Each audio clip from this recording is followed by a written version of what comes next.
Welcome. So today I'm going to work on the cinnamon roll wreaths. And so the first thing that we want to do is we want to warm our milk up so that we can create an environment that will inhibit some yeast growth for the proofing. So right over here, I have my saucepan and I'm going to pour in a half a cup of milk. And I'm going to turn this on a medium low and bring this up to a temperature of around 100 to 118. This will not take very long. I do have a thermometer to check, but if you don't have a thermometer, you just want to touch the milk, and it should be warm to touch and not scald your finger. If it scalds your finger and it's too hot, you're going to have to wait for the milk to cool. So this will not take very long. All right, so my milk has come up to temperature. And so I want to say it took about 2 minutes at the most. So I'm at 109, so perfect temperature. And I'm going to put a pinch of sugar in there and then sprinkle my yeast over the milk. And then we're going to go ahead and let that proof. So while you're waiting for your yeast to proof, in another bowl, you can measure out 2 3/4 cup of flour. Last week I showed you how to make a yeast bread using a mixing bowl and a spoon. This week I'm going to use the KitchenAid mixer. So into the KitchenAid we're going to blend together 1 large egg yolk, which I separated using the hand method,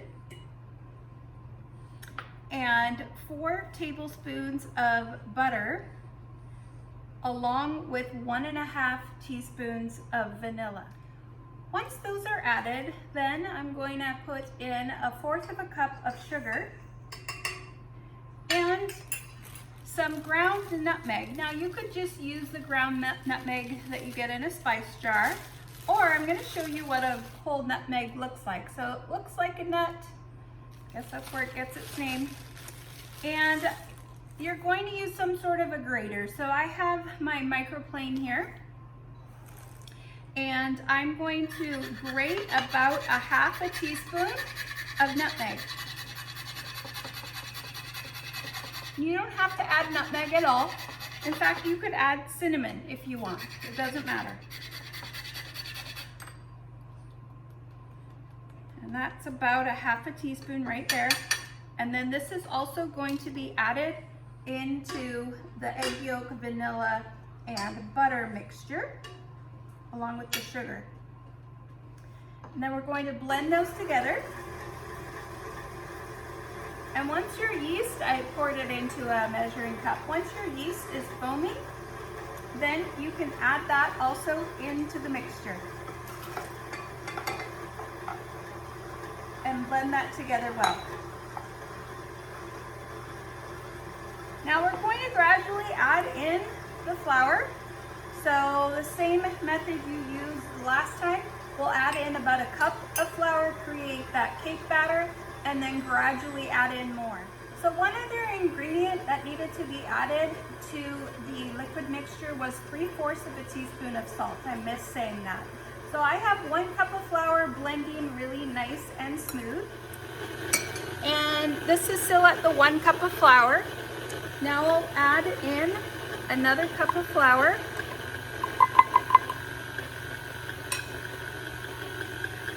So you can see how much easier this is than doing this by hand. And then at this stage, we're going to switch it out to the hook. Now we're going to gradually add in more flour. So I'm at 2 cups. So I've got about 3/4 cup left to go. And so I'm going to add a little more slowly. Again, if you're hand kneading, you're just adding more flour to your counter and incorporating that in with your hands. So I'll add more flour in when I see that that flour that I've just added in gets absorbed into the dough.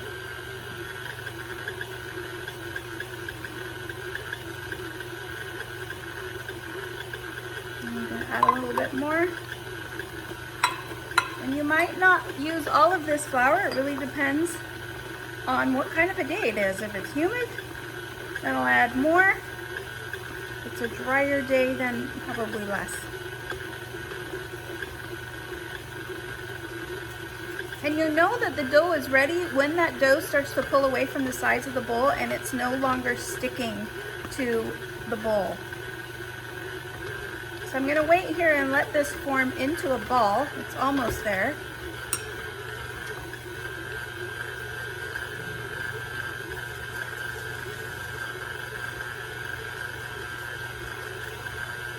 As you can see, it's still sticking a little bit to the bottom of the bowl. So now I'm just going to add just a dusting of flour at a time.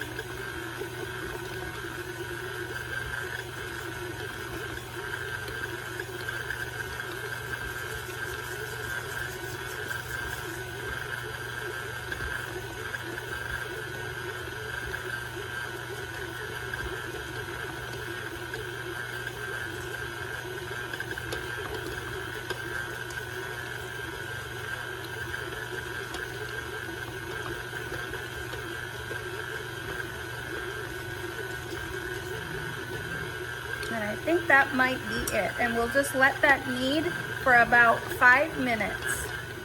Okay, so this dough kneaded for about 5 minutes in the KitchenAid. Now I'm just gonna hand knead just a little bit to get any residual stickiness out.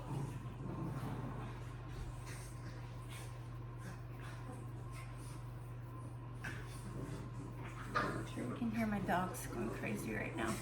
Apologize for that. So this won't take me very long, as that KitchenAid did knead quite a bit. And then I'm going to round out the dough and then add that oil and then put it into a bowl covered with a cloth and let this rise until it's doubled in size.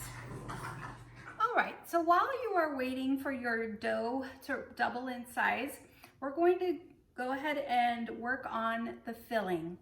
So this can be done in a bowl with a pastry blender, a bowl with 2 knives, or a bowl in your hands, or a food processor. So what we have here is 1.5 sticks of butter, and I have cut them into little pats. And then 1/4 cup of flour, 1/3 cup of sugar, a tablespoon of ground cinnamon. And I'm going to use a pastry blender and then break this all up until it's a crumbly mixture. All right, so once your dough has about doubled in size, we're going to give it a punch. And then we are going to roll this out into a rectangle of about 10 by 18. And I actually took a ruler and I measured from the inside to here is about 18, and this is about 10 inches. So this is a pretty good guide. So if you can, try to find something to give you an idea of how large it is that you want to roll it out. That'll help you out.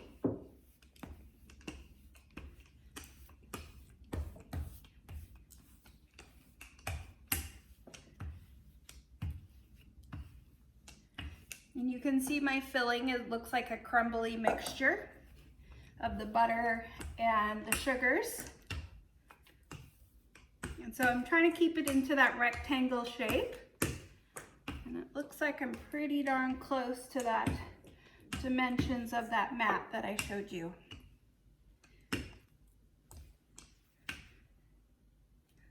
All right, then we're going to take our mixture and we are going to crumble it on here. And I'm not going to put any mixture about 1 inch from the edge. Otherwise, this will not seal down.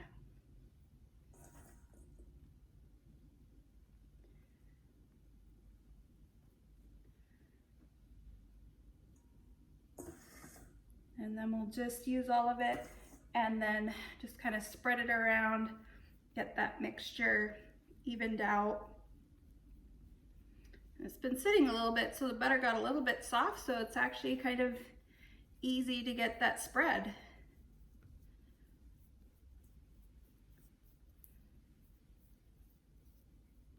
Okay, so I took some time to spread that around. Now we're going to start rolling. So I'm going to start rolling from this long edge that is closest to me. And I'm just using my fingertips and I'm tightly rolling this. It's like a jelly roll. And then when I get to the end, actually I'm going to take it and seal it. Kind of pinch it.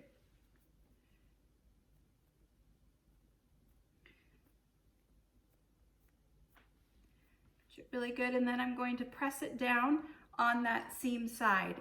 Then I'm going to take this round and I'm going to put the two rounds in together and kind of pinch that together.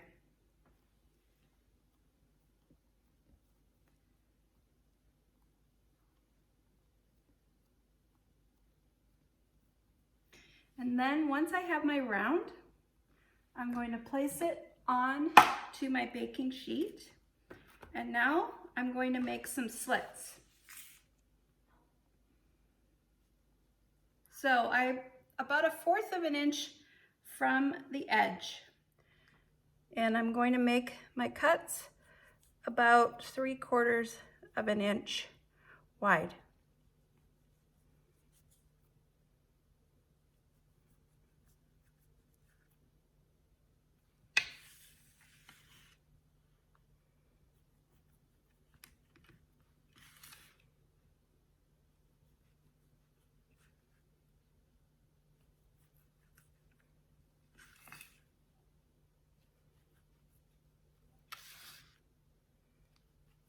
I'm careful not to cut my soul pat here.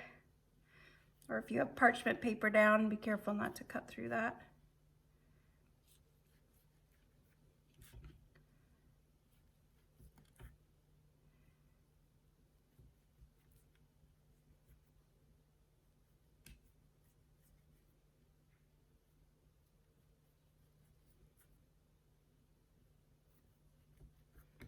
Okay, then I'm going to take each one of these and I'm going to twist it and open it up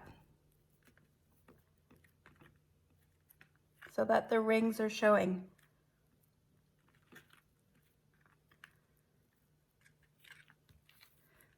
This kind of just gets spread open a little bit.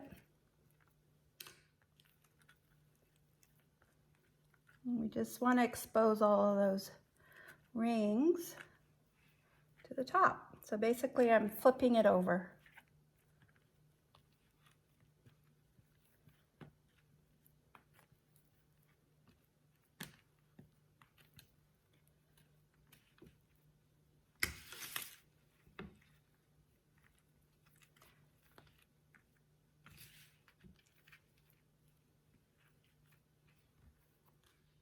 Okay, so once you have your rings all fully exposed, then we're going to cover it again and put it back into a warm spot for it to rise again. So while you're waiting for the wreath to rise and bake, you can work on your glaze. It's really simple. 1 cup of powdered sugar, 2 tablespoons of milk, 2 teaspoons of lemon juice, and I freshly squeezed it here. It just gives a nicer flavor. You can use the store-bought in the jar. You could use that. This just gives it a nice flavor. And then we're going to whisk that together.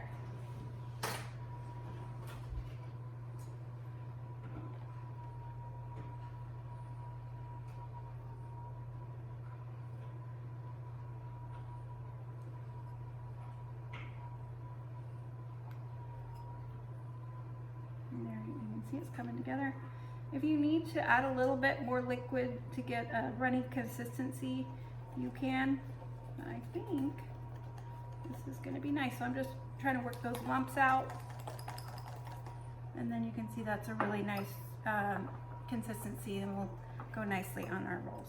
All right, so this has come out of the oven and you can see it's more than doubled in size from when we started. It took about 20 minutes, and now I'm going to drizzle on the glaze. You don't have to wait for this to cool. Oops. That kind of went in a big lump. I didn't mean to do that. Oh well, it'll kind of ooze off.